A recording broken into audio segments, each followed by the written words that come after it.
Hello student, कैसे हैं आप लोग? क्या कर रहे हैं? पढ़ाई कर रहे होंगे आई होप। तो आज हम लोग स्टार्ट करेंगे चैप्टर 3 का ही next topic Ohm's law. Very important है एग्जाम पॉइंट ऑफ व्यू से। अक्सर इंटरव्यू में इससे क्वेश्चन पूछ दिए जाते हैं, तो थोड़ा कंफ्यूजन रहता है लोगों को ओम्स लॉ में। बहुत सिंपल है लेकिन, ठीक है। तो माई सेल्फ डॉक्टर अरविंद पाल, आपका अपना प्यारा सा चैनल फिजिक्स क्लासेस को लाइक एंड सब्सक्राइब करते रहिए।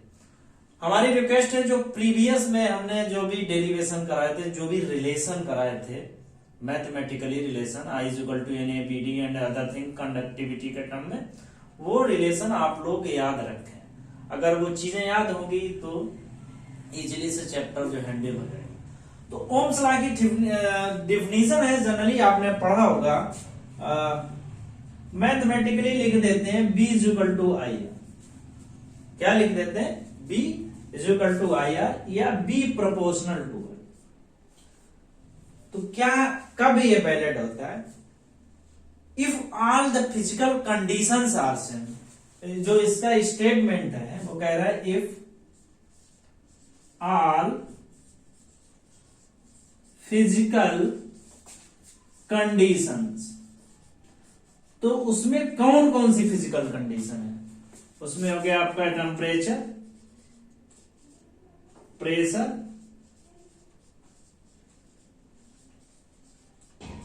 All physical condition means temperature and pressure are same. अगर सेम है then potential drop across the end of conductor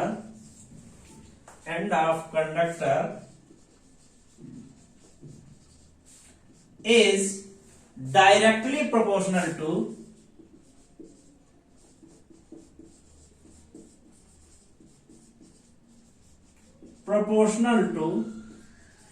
flow of current। तो ये थ्योरी है, ये कह रही है कि अगर किसी कंडक्टर कहीं किसी एनवायरनमेंट में रखा है, अगर उसके टेम्परेचर, प्रेशर और जो भी फिजिकल एनवायरनमेंट है वो चेंज ना हो, देन जो उसमें पोटेंशियल ड्रॉप है across the end of conductor, वो किसके बराबर होगा? जो उसमें करंट फ्लो हो रही है। मान लिया है हमारे पास कोई कंडक्टर, ये कंडक्टर हमारे पास जिसकी लेंथ है, इसमें आई करंट फ्लो हो रही है। कितनी करंट फ्लो हो रही? आई करंट फ्लो हो रही है। तो जो पोटेंशियल ड्रॉप है एंड ऑफ कंडक्टर, ये किसके है? Proportional to I. It means delta V proportional to I. और यहां पे कोई कांस्टेंट ले लेते हैं, तो delta B is equal to I R. Delta B is equal to R I लिखें तो ज्यादा ठीक, R I, where R is equal to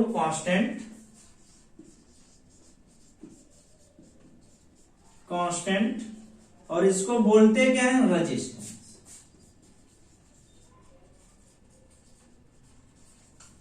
ठीक है,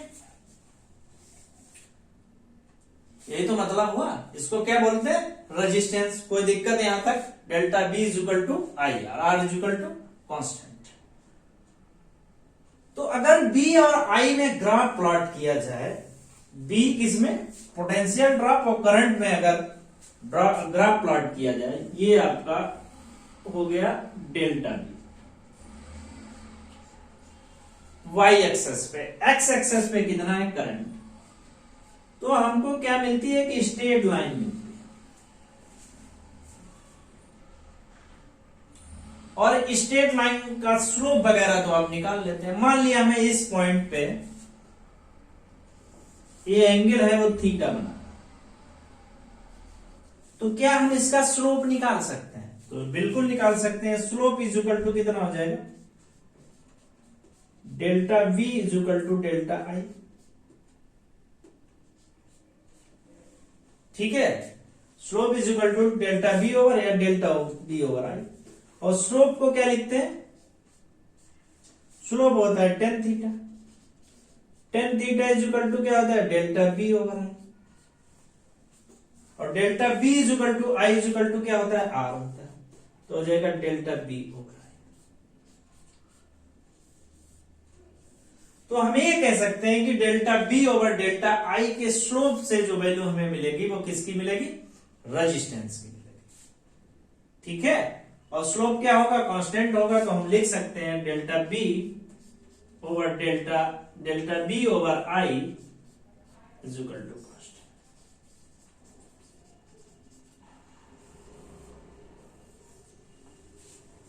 ठीक है, तो डेफिनेशन क्या है कि उसकी फिजिकल कंडीशन चेंज नहीं होनी चाहिए, उसका एनवायरनमेंट जिस भी एनवायरनमेंट में रखा है, टेम्परेचर, प्रेशर, जो भी अदर चीजें हैं वो चेंज नहीं होगी, देन ये रिलेशन वैलिड है, मींस देन ओम लॉ वैलिड है, अदरवाइज वैलिड। ठीक है, क्लियर यहां तक, कोई दिक्कत नहीं आनी चाहिए। तो इसको मिटा देते हैं। अब इसका प्रूफ देखते हैं कैसे इसको। प्रूफ में भी ऐसा कुछ नहीं है, अगर आपको प्रीवियस के जो रिलेशन आते हैं तो प्रूफ बहुत इजीली है। तो रिलेशन यहां पे लिख लेते हैं, एक टेबल बना लेते हैं छोटी सी, और यहां पे जो भी है B is equal to I R, ये पहला फार्मूला आज का है, उसको यहां पे नोट कर लेते हैं। नेक्स्ट है प्रूफ ऑफ ओम लॉ।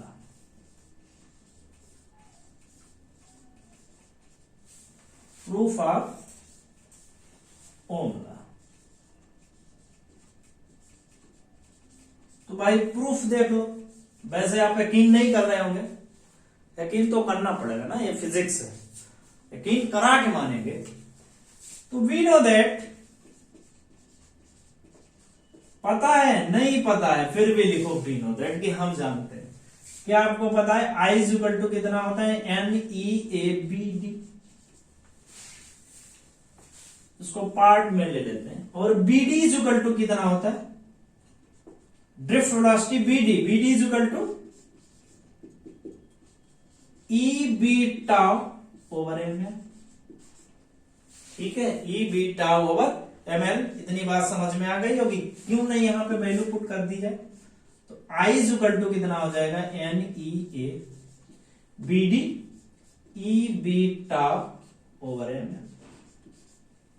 ठीक है, तो हमें क्या रिलेशन निकालना, बी अपॉन आई। तो आई ओवर बी यहां से लिख सकते हैं, I over B is equal to कितना हो जाएगा हमारे पास, N E square A tau over M L.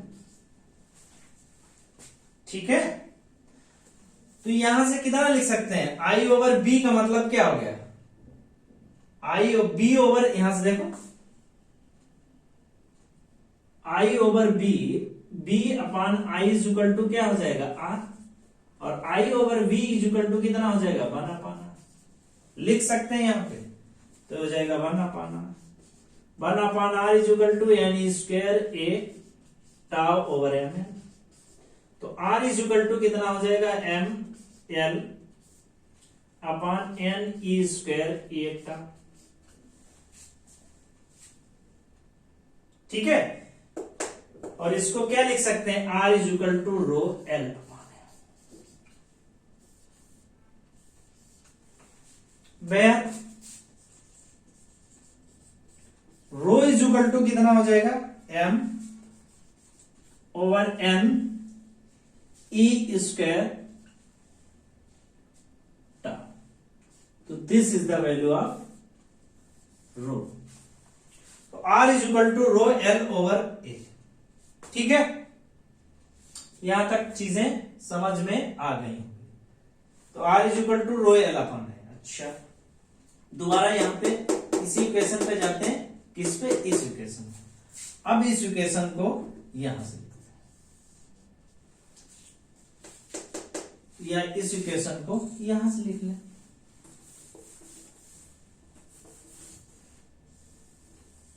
यहां से लिख सकते, I over B is equal to N E square A tau over M L. It means B over I is equal to कितना हो जाएगा, B over I is equal to M L over N square A tau, which is nothing, which is R. So B upon I is equal to R, और ए भी लिख सकते हैं B upon I is equal to constant. तो कहीं से आप निकाल लीजिए, ओम्स लॉ आपको मिल जाए। तो क्या हमारे पास जो प्रीवियस करंट का इक्वेशन था ड्रिफ्ट वेलोसिटी के रेस में, उसकी वैल्यू रख दी और बी अपॉन आई से यहां से कन्वर्ट कर दिया, R is equal to rho upon L, ये भी लिख सकते हैं, ठीक है। या हम यहां से कन्वर्ट कर सकते हैं बी अपॉन आई, जो भी ये वैल्यू है वो हमें मालूम है, रेजिस्टेंस है, R is equal to rho L upon A होता है, और इसकी वैल्यू हम लिख सकते हैं। तो क्या हो जाएगा आप लोगों का, B upon I is equal to constant, ठीक है। तो प्रूफ ऑफ ओम्स लॉ आपको मिल जाएगा, ठीक है।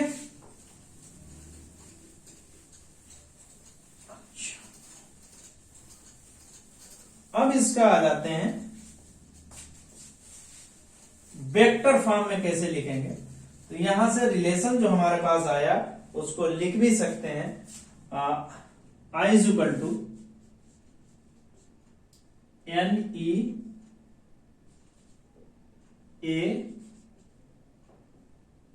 E B tau over M, ठीक है। तो क्योंकि रिक्वायरमेंट है इसकी further Ohm's law in vector form.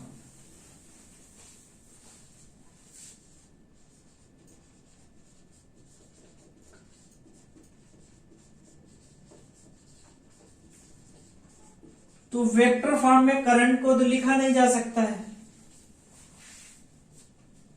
Current density को लिखा सकता है, पोटेंशियल को नहीं लिखा जाता है।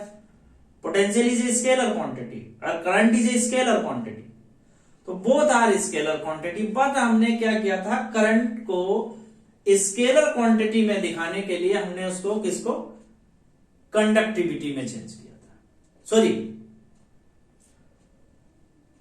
करंट डेंसिटी में चेंज किया था। ऐसे ही पोटेंशियल के टर्म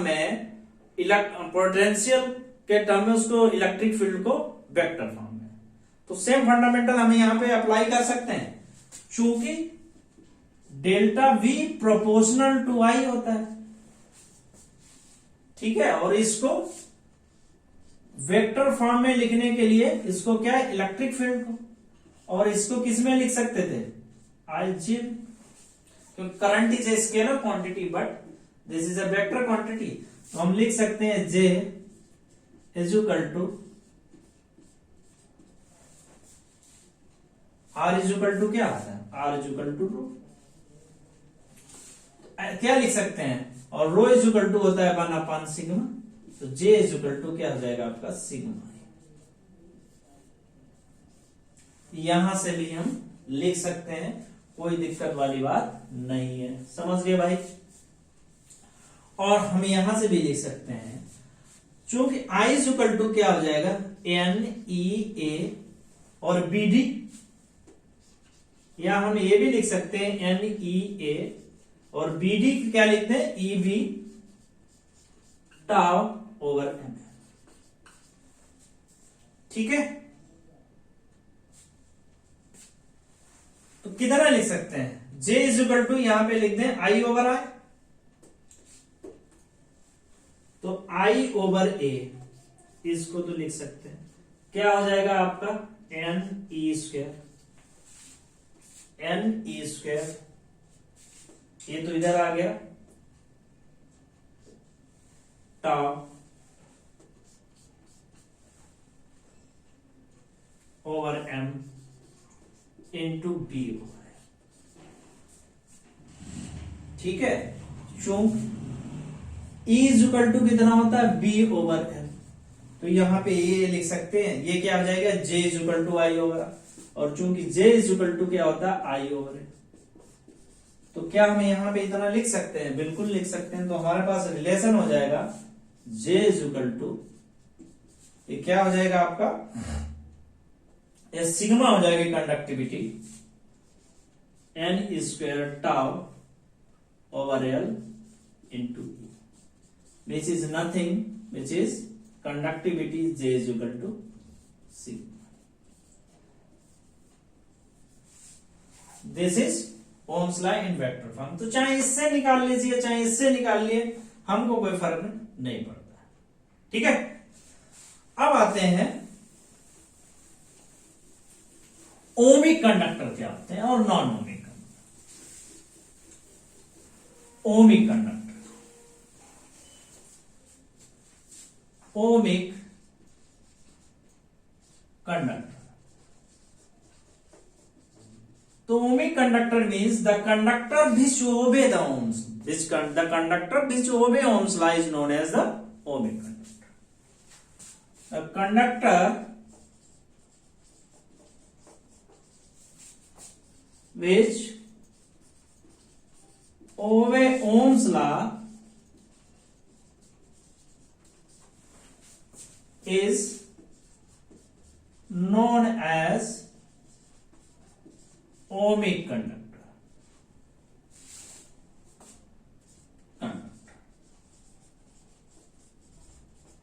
जैसे आपके पास जितने भी मेटल है, ठीक है, चाहे आयरन हो, आपका आयरन हो, एल्यूमिनियम हो, कॉपर हो, सभी क्या है, ओमिक कंडक्टर है। ठीक है, कंडीशन ये है कि इनका temperature, physical environment, pressure change नहीं होना चाहिए। सेकेंड, नॉन ओमिक, मतलब non ohmic means which do not obey Ohm's law, which do not obey Ohm's law. जो ओम्स लॉ को ओबे नहीं करते हैं वो हो जाएगा आपका नॉन ओमिक। जितने क्या हम लिखते हैं, हम सेमी कंडक्टर।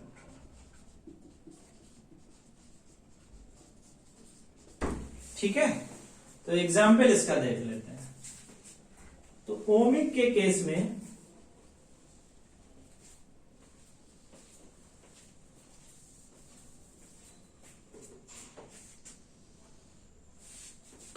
ये किस केस में है, ये आपका ओमिक कंडक्टर। तो ओमिक कंडक्टर में जैसे ही आप करंट बढ़ाएंगे उतना ही पोटेंशियल जो है वो बढ़ता जाएगा। ठीक है,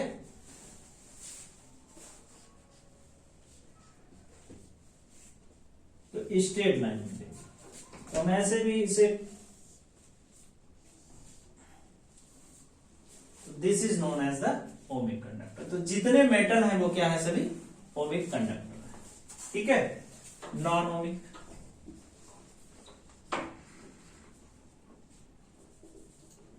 नॉन ओमिक, तो जितने सेमी कंडक्टर है, तो सेमी कंडक्टर में क्या आएगा,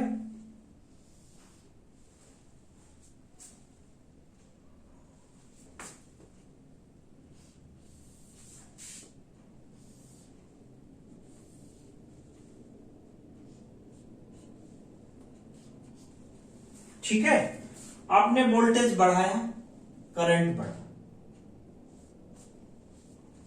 और सर्टेन टाइम इंटरवल के बाद में वोल्टेज बढ़ाने पे करंट का कोई इफेक्ट नहीं हुआ।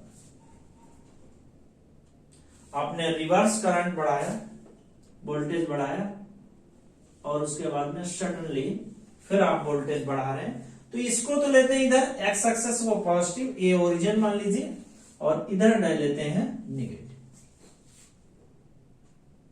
ठीक है, this is known as the, क्या इसे बोलते हैं, इसको बोलते हैं ohmic and non ohmic conductor. तो जो भी करंट की वैल्यू होती है वो बहुत कम वैल्यू होती है, मिली एम्पियर में इसे जनरली मेजर करते हैं। तो नॉन ओमिक का कंडक्टर या हम कहें पीएन जंक्शन।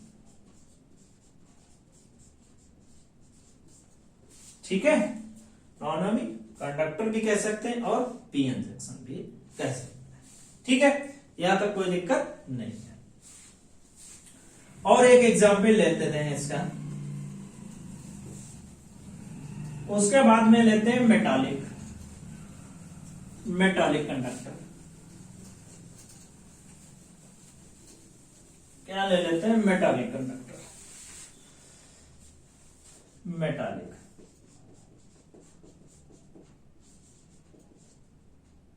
Metallic conductor.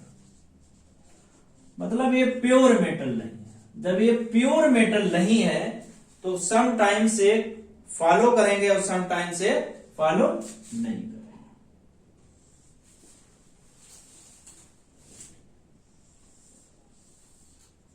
ये आपका आई है, ठीक है, ये आपका आई है, ये आपका बी है। आपने बढ़ाया, ये फर्क पड़ा, और उसके बाद में इस पे कोई फर्क नहीं पड़ा। तो हम ये कह सकते हैं कि लो टेम्परेचर पे या हम कहें लो करंट पे, at low current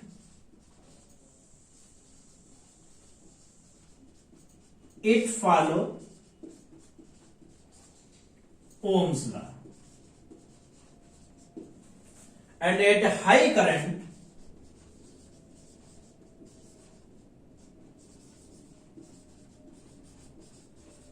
it doesn't follow Ohm's law.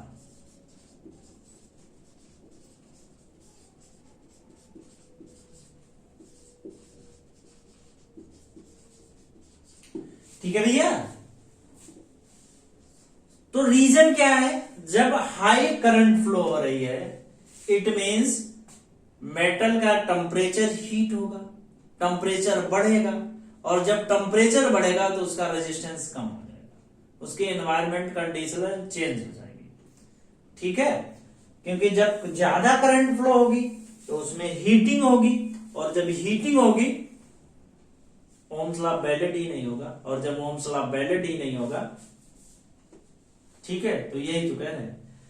तो एट लो करंट जब लो करंट है तब तो ये ओम्स लॉ को फॉलो करता है। एट हाई करंट जब इट डज नॉट फॉलो में, एट हाई करंट में एक चीजें क्या होगी, हाई करंट में टेम्परेचर इंक्रीज होगा, और जब टेम्परेचर इंक्रीज हो जाएगा तो ओम्स लॉ ऑटोमेटिक वैलिड ही होगा।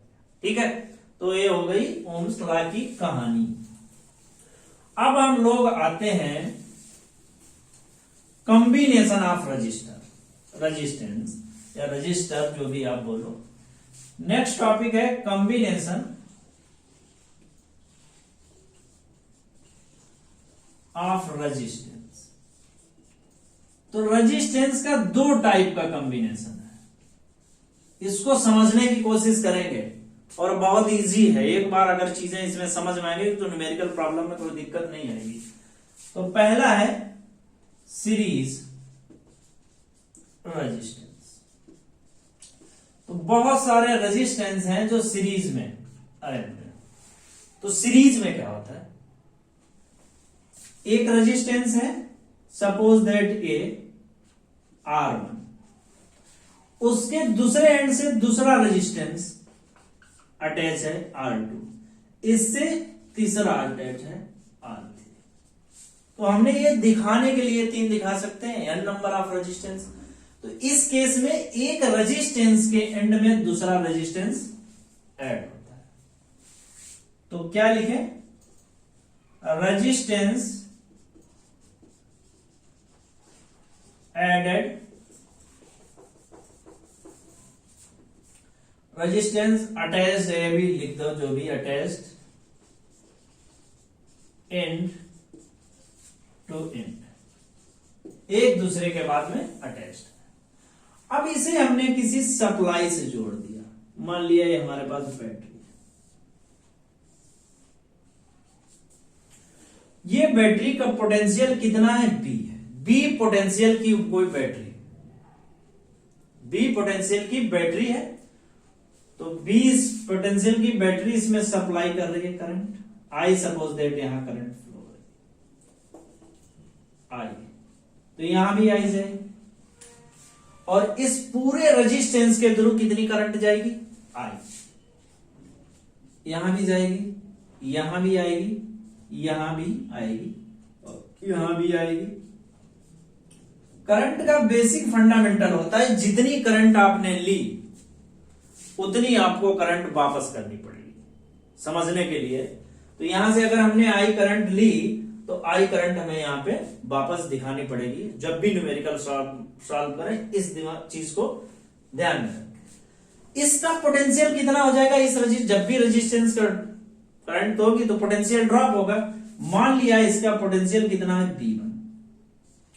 इसका पोटेंशियल कितना है B2 और इसका पोटेंशियल कितना है B3। ठीक है भाई। तो इस चीज में क्या कांस्टेंट रहता है, इसमें लिखो I is equal to constant. I क्या रहता है, कांस्टेंट रहता है।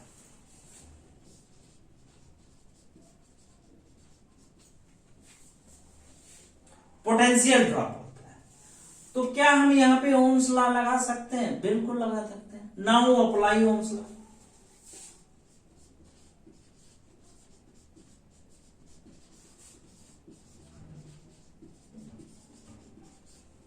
B is equal to IR। B is equal to IR। तो यहां पे क्या चीज कांस्टेंट है? तो पहले के केस में कितना हो जाएगा, पहले में फॉर फर्स्ट रेजिस्टेंस, तो इसमें कितनी वैल्यू आ जाएगी बताओ भाई। इसमें पोटेंशियल ड्रॉप B1 है, तो I इज इक्वल टू, तो सो पहले वाले के केस में पोटेंशियल कितना B1, करंट इसमें कितनी बह रही है I इंटू R, एंड दूसरे वाले केस में कितना हो जाएगा B2 is equal to I into R। इस वाले केस में कितना हो जाएगा B3 is equal to I into R। क्या चीज कांस्टेंट है? Delta B is equal to sum of total potential, sum of total potential. Sum of total potential कितना है? B इज इक्वल टू हो जाएगा आपका B1 plus B2 plus B3। तो ये कितना हो जाएगा? B इज इक्वल टू हो जाएगा B1 की value I into R1 plus I into R2 plus I into R3। ठीक है।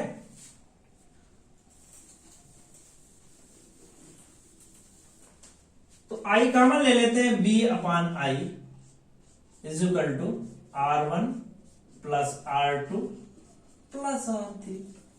तो B अपान I, चूंकि B upon I is equal to कितना होता है R, तो R इज इक्वल टू हो जाएगा R1 plus R2 plus R। ये आपका नेट रेजिस्टेंस हो जाएगा। तो जो भी रेजिस्टेंस है उसको सीरीज में क्या करें, सम कर दें, जोड़ कर दें डायरेक्ट। ठीक है। तो ये आपका रेजिस्टेंस निकला। इफ n रेजिस्टेंस है, if n resistance are connected, so हो जाएगा आपका Rn is equal to R1, net resistance RS लिख सकते हैं आप, R1 plus R2 plus R3 into R। तो इस चीज में नोट करने की ये वैल्यू है कि इसमें पोटेंशियल है वो कांस्टेंट रहता है, पोटेंशियल डिवाइड होता है, सॉरी पोटेंशियल क्या रहता है, पोटेंशियल करंट कांस्टेंट रहता है,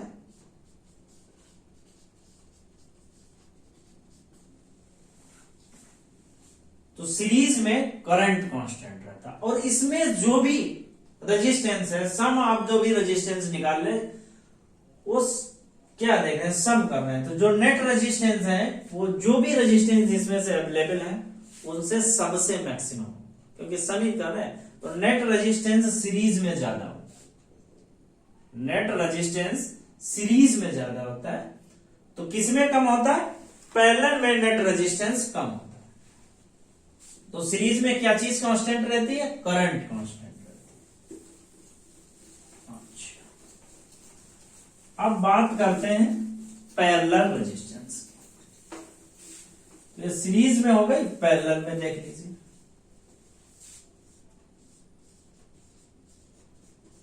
पैरेलल कॉम्बिनेशन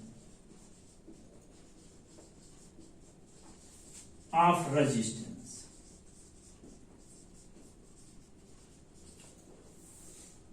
तो पैरेलल वाले केस में क्या होता है, बताओ भाई। पैरेलल वाले केस में क्या होता है? पैरेलल वाले में कुछ एक ऐसा अरेंजमेंट होता है, मान लिए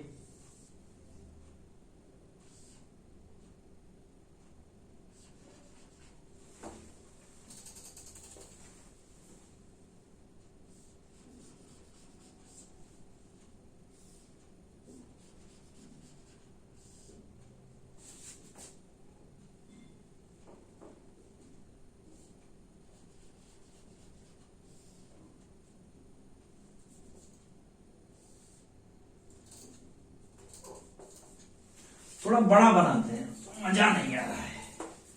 तो ये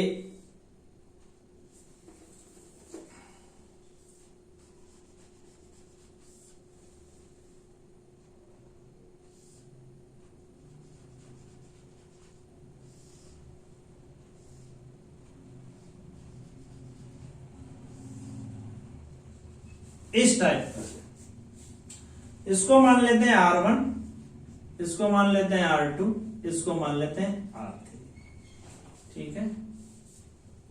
और ये किसी बैटरी से कनेक्टेड है।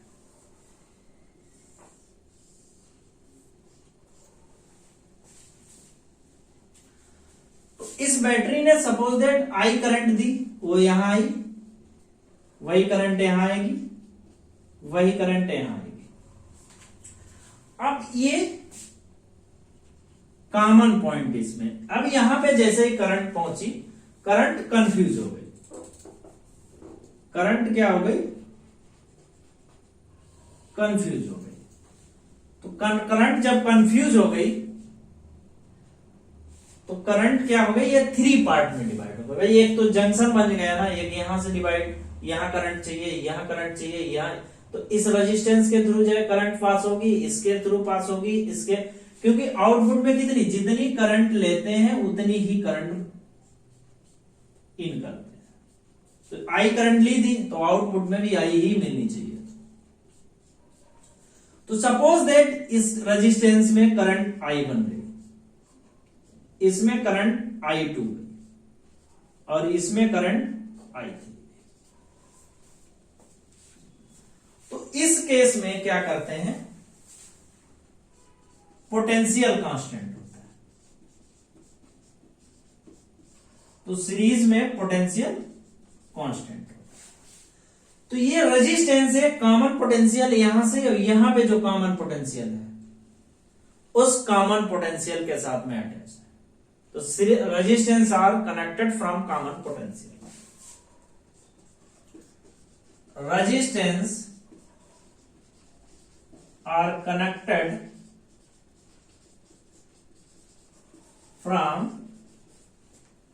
common potential। अब उसकी वैल्यू कुछ भी हो सकती है कॉमन पोटेंशियल, इतना मालूम है हायर पोटेंशियल है और ये लोअर पोटेंशियल है। यहां से देख के तो जितने भी रेजिस्टेंस है एक हायर पोटेंशियल के साथ में अटैच है, दूसरे एक एंड हायर पोटेंशियल से और दूसरा एंड जो है वो लोअर पोटेंशियल से। इतनी बात समझ में आ गई होगी, ठीक है। सो करंट कितनी हो जाएगी इसमें? सो नेट करंट, सो यहां पे लिख सकते हैं I इज इक्वल टू कितना है? I1 है प्लस I2 है प्लस I3। Equation number 1। क्योंकि क्या चीज डिवाइड हो रही? Current divide. Now apply Ohm's law. Theory बहुत ज्यादा नहीं लिख रहे, नाउ अप्लाई ओम्स लॉ।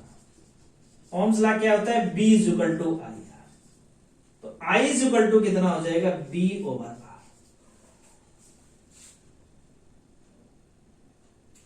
और पोटेंशियल इस चीज में क्या है? कांस्टेंट।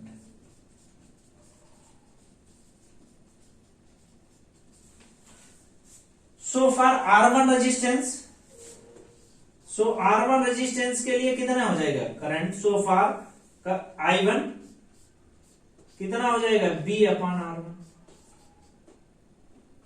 पोटेंशियल क्या है? Constant. And I2 is equal to कितना हो जाएगा? B upon R2। And I3 is equal to कितना हो जाएगा? B upon R3। भाई यहाँ पे कितनी करंट है, I1, यहाँ पे I2, यहाँ पे I3, ये पोटेंशियल सेम है, तो यहाँ पे पोटेंशियल की वैल्यू कांस्टेंट रहेगी, बी ही रहेगी। सपोज दैट क्योंकि हमने यहाँ पे बी माना है, कंसीडर किया है। क्या चेंज हो रहा है, करंट चेंज हो रही, रेजिस्टेंस हो रही। तो क्या इस इक्वेशन फर्स्ट में पुट नहीं कर सकते, put in equation first, put in equation first. तो equation first I is equal to कितना हो जाएगा, I1 B अपॉन R1 plus B upon R2 plus B upon R3। तो B यहां से कॉमन ले रख सकते हैं, I इज इक्वल टू हो जाएगा B 1 upon R1 plus 1 upon R2 plus 1 upon R3। ठीक है, तो कितनी वैल्यू आ जाएगी यहां से जो वैल्यू आ जाएगी I over B is equal to कितना हो जाएगा, 1 upon R1 plus 1 upon R2 plus 1 upon R3। चूंकि B is equal to I R, तो B upon I is equal to R, so I over B is equal to 1 upon R। तो लिख सकते हैं 1 upon R is equal to 1 upon R1 plus 1 upon R2 plus 1 upon R।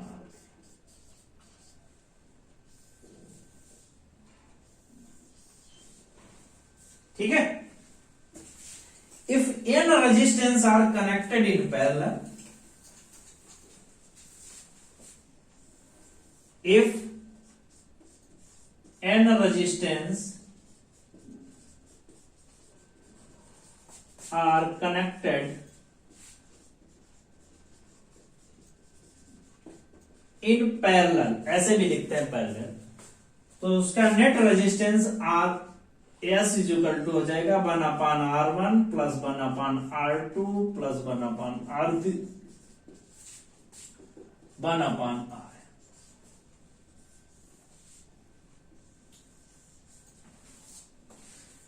ठीक है, तो क्या हमें याद रखना, हमें याद रखना है कि सीरीज में करंट जो है वो कांस्टेंट रहती है, पैरेलल कॉम्बिनेशन में वोल्टेज कांस्टेंट रहता है, सीरीज कॉम्बिनेशन में रेजिस्टेंस की टोटल रेजिस्टेंस है वो मैक्सिमम होता है, उसकी वैल्यू बढ़ जाती है, जबकि पैरेलल कॉम्बिनेशन में रेजिस्टेंस की वैल्यू कम हो जाती है, स्मॉल रेजिस्टेंस हो जाता है। तो जो भी घरों में वायरिंग है वो किस कॉम्बिनेशन में, पैरेलल कॉम्बिनेशन में होती है, उसमें वोल्टेज क्या है, आप क्या देखते हो, वोल्टेज कांस्टेंट है, वोल्टेज कांस्टेंट आता है, और कॉम्बिनेशन का बेनिफिट है कि उससे रेजिस्टेंस जो ओवरऑल है वो कम हो जाता है।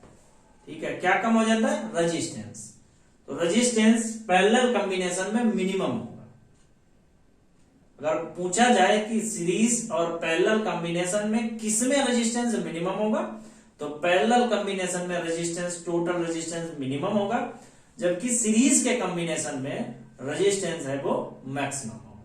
ठीक है, तो पहला कि सीरीज कॉम्बिनेशन के केस में करंट कांस्टेंट रहती है, टोटल रेजिस्टेंस की वैल्यू मैक्सिमम रहती है, पैरेलल के कॉम्बिनेशन के केस में वोल्टेज कांस्टेंट रहता है और नेट रेजिस्टेंस की वैल्यू कम होती है। इसीलिए घरों में जितनी वायरिंग होती है वो किस कॉम्बिनेशन में होती है, पैरेलल कॉम्बिनेशन। आज के लिए बस इतना ही, नेक्स्ट में न्यूमेरिकल इसके बेस पे कराते हैं और फिनिश करते हैं लेक्चर। चैनल को लाइक एंड सब्सक्राइब करते रहिए। Thank you.